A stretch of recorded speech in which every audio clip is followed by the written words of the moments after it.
कि जो लुटेरे तुझे ये सोचकर लूट करने गए थे कि तेरी लूट से पीर हो जाएंगे, ये अफगानिस्तान के पार कटोरा लेकर खड़े हैं और तेरे माथे पर हजारों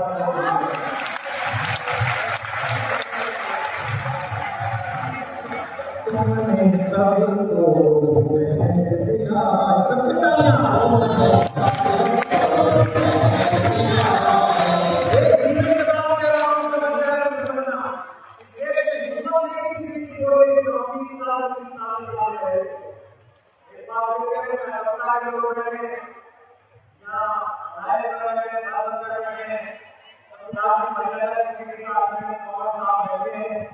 इस ब्रह्म कमरे ना ये मंदिर आपकी कृपाओं के बनाए हुए हैं। राम जी का मंदिर आपने नहीं बनाया, कमला ने जिसने दिन भर रिक्शा चलाकर 100 रुपए कमाए थे उसने 11 रुपए का चंदा दिया था कि भगवान का।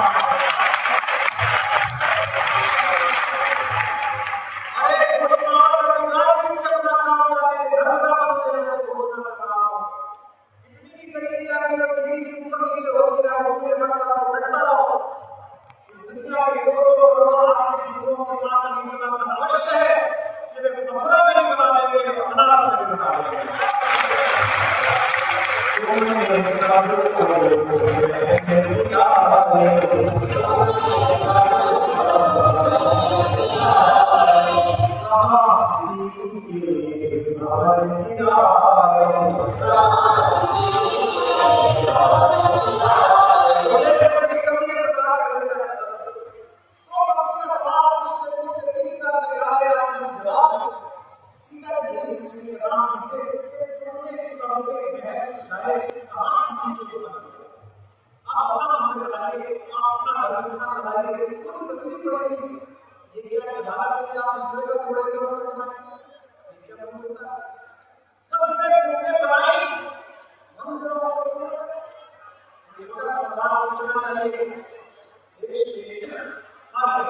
मुसलमान बौद्ध हो